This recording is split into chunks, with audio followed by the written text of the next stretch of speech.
From WABE in Atlanta, this is Savory Stories, a show where we take a look at Atlanta's people through its cuisine and food history. On this podcast, we trace Atlanta's food story from the past to the present, getting to know Atlanta's culinary creators and demystifying stereotypes about food. I'm Akila McConnell, culinary historian and owner of Unexpected Atlanta Tours, the #1 rated Atlanta tour and activity on TripAdvisor, and author of A Culinary History of Atlanta. Today, we have a very special show with a studio audience of WABE Cornerstone members. And today, my co-host, Asta Reed, is away, so I'm diving into my very favorite fruit and Georgia's favorite fruit. That is right, we are talking about peaches. Honestly, there are a few things more iconic Atlanta than peaches. In the summertime, my family actually haunts the farmers markets in Atlanta. There is just something so splendid about a fresh peach, streaked with the colors of the sunset sitting in your hand. The soft, fuzzy skin is nuzzled against yours. And then, when you take a bite, your mouth explodes with this sweet, tart juice. That, for me, is the essence of a Georgia summer. The history of peaches in Atlanta is a really interesting one, and it has a lot to do with many of the things we talk a lot about on this show, including the whitewashing of history, racism, and our city's unique culture. So let's get into it, and before we do, I want to give a shout out to the excellent book, The Georgia Peach by William Thomas Okie. The very first thing we have to uncover is when peaches arrived in the state of Georgia. Peaches are a stone fruit. They are known because of this hard shell that's common to all members of the prunus family, and that includes plums, apricots, cherries, and almonds. Now, this fruit originated somewhere in China, and actually, amazingly, researchers have discovered peach pits in ruined Neolithic villages, so that is around 6,000 BCE. In China, peaches have a very deep symbology. The peach fruit symbolizes a long and healthy life. There is actually a famous Chinese legend in which a special peach tree brings forth its fruit every 3,000 years. The immortals cross the seas every 3,000 years to attend this banquet at which these peaches are eaten. And because of its association with longevity, even today in China, a traditional cake is eaten on birthdays known as shoutout. This is basically a little steamed bun filled with a sweet filling and then painted and decorated to look like a peach. And it is known as the longevity bao or the longevity bun. So by the 1st century BCE, peaches had traveled to Europe through the Silk Road trade. In the 16th century, the Spanish then began colonizing the Americas. And you know what's amazing is that peach pits, they travel super easily, they germinate really well. So Jesuit friars scattered them everywhere they went in the Americas. In the past, we've talked on other podcasts about how the indigenous people had many foods and they were great agriculturists. They didn't like all of the foods that the Spaniards brought with them, especially they weren't super thrilled about pigs and pork. But peaches instantly won their approval. The Cherokee and Muscogee tribes of Georgia, they were master agriculturists, and they began experimenting with the cultivation of peaches. They grew a peach that was large and soft and full of juice by the 1700s. This was what today we call the freestone. And by the 1770s, there were huge peach orchards all the way across Georgia, including here in present-day Atlanta, cultivated by the Cherokee.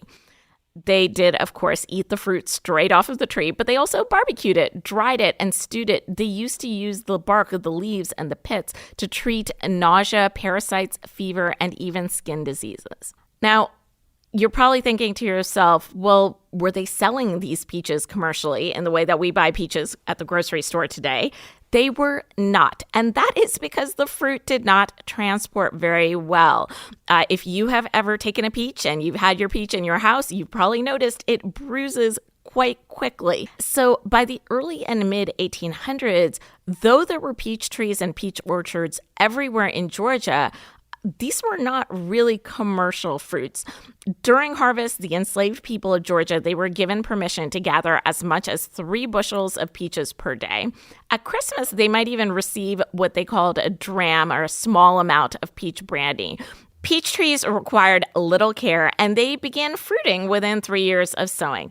Now, peaches grew in such abundance in antebellum Georgia that actually it was more common to find peach brandy than apple cider.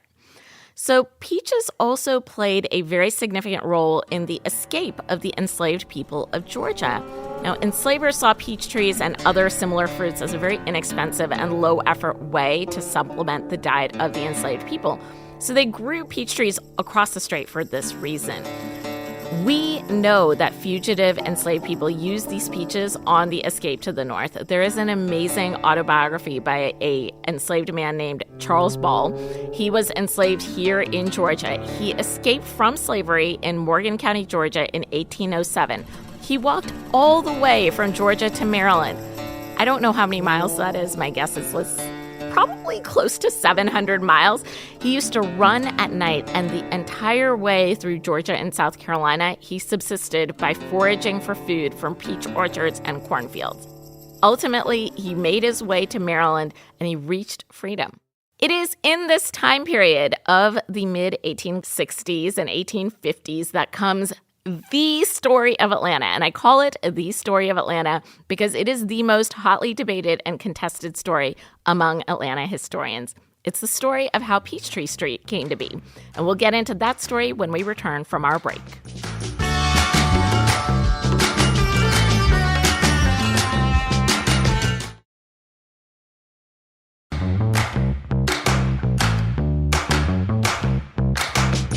So let's jump into how Peachtree Street came to be.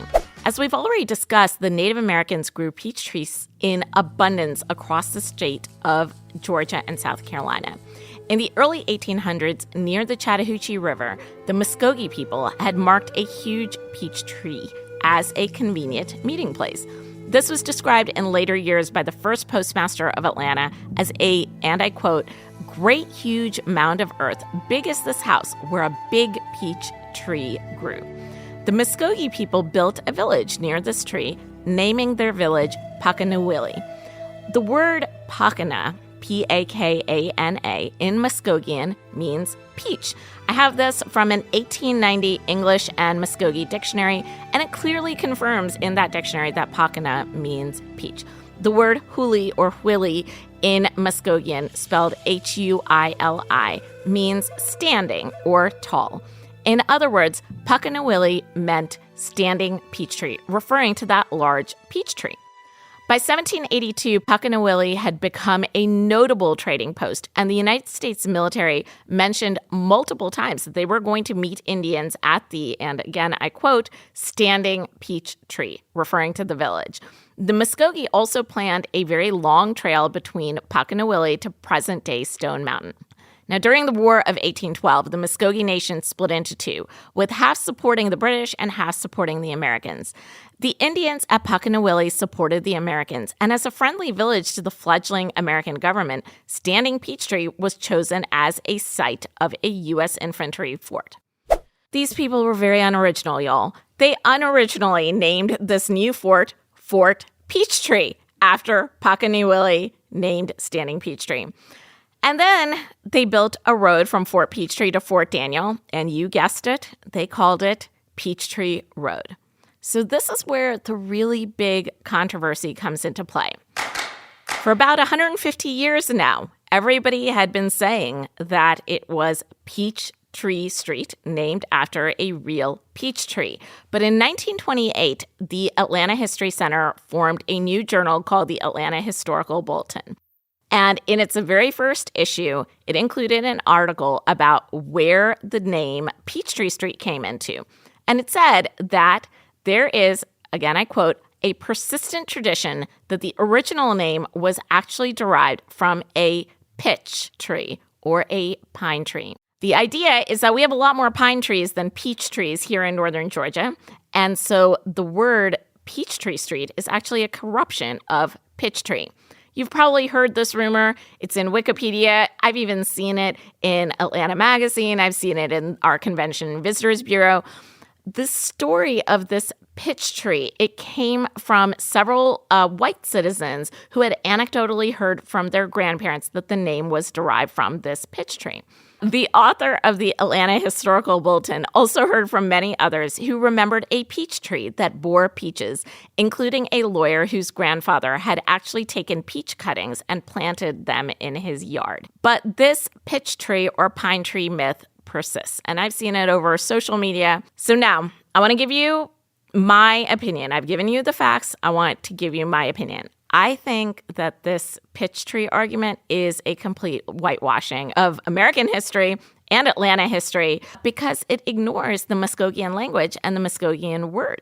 We know for a fact that the Muscogee village was known as Pakanawilli.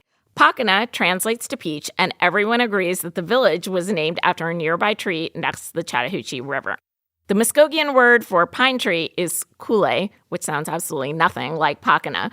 So the translation to English from Pakanawilli must be standing peach tree, which was then adopted by the Americans, meaning that Peachtree Street is named after a long-gone, real peach tree. Also, part of my fascination with peaches and our city.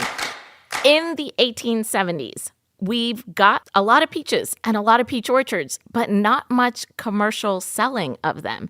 And then there's this man named Samuel Rumpf, and he invents a new type of peach hybrid known as the Alberta. He named it for his wife, and it became the most popular peach in the country.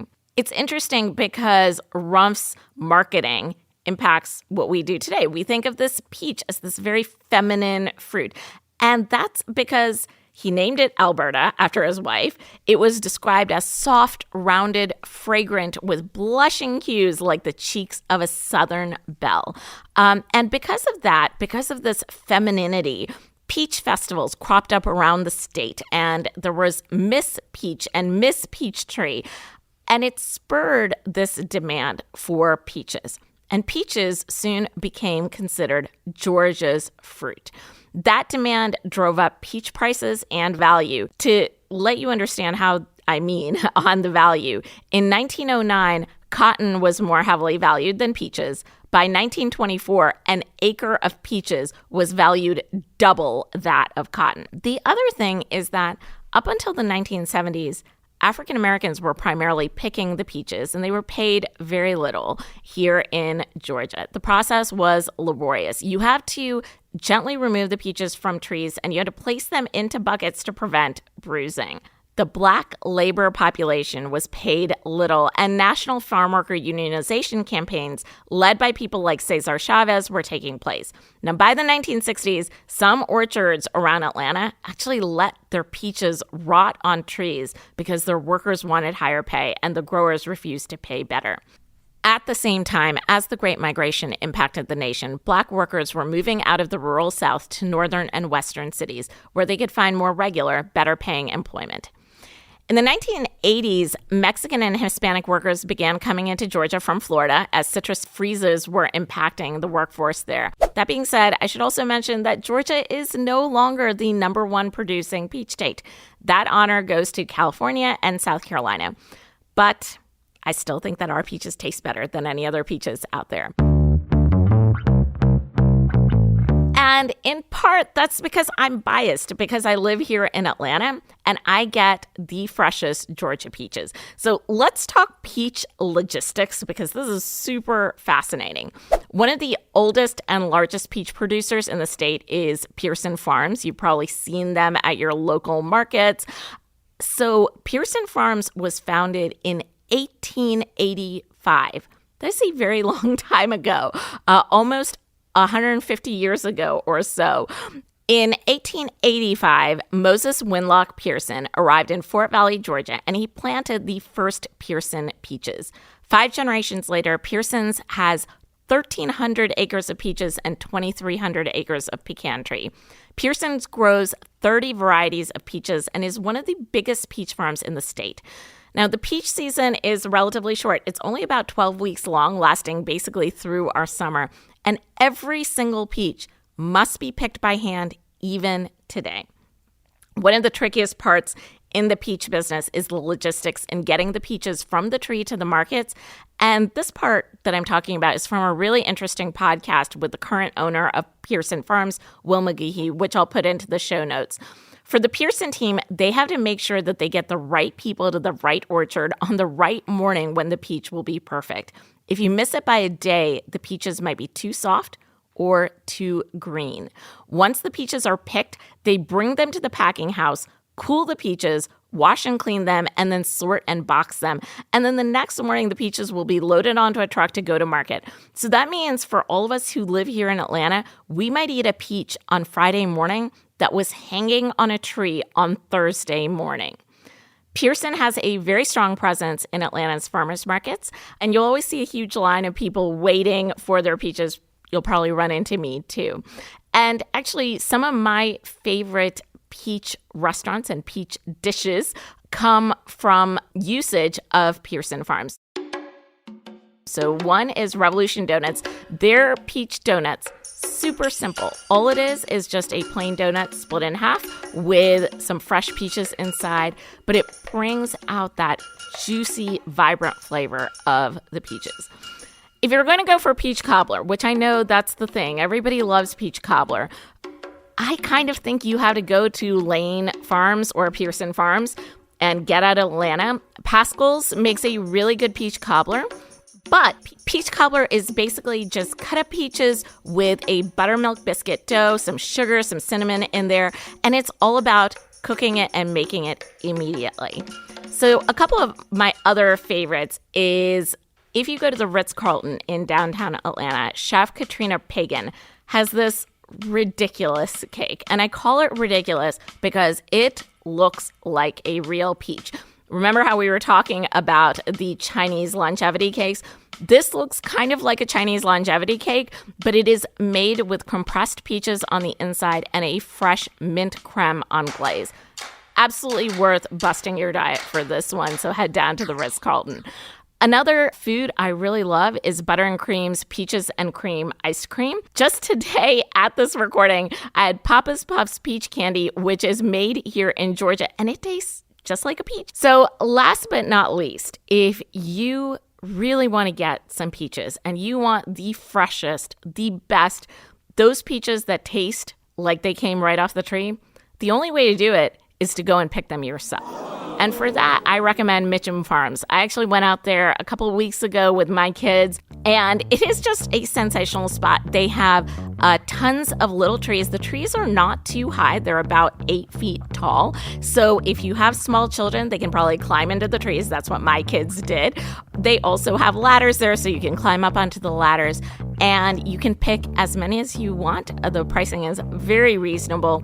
Bring them home. I immediately ate a lot of fresh peaches. I also froze some, which I will use to make peach cobbler and to make ice cream much later on this season. So I am wishing all of you a very peachy rest of the year, and we will be back in a few weeks with a new episode. See you then. Savory Stories is produced by Crystal Devone and Kevin Rinker, with additional production and editing from Scotty Crow. The series was created by Summer Evans and premiered on City Lights with Lois Reitzes. For more information, visit wabe.org/Savory Stories.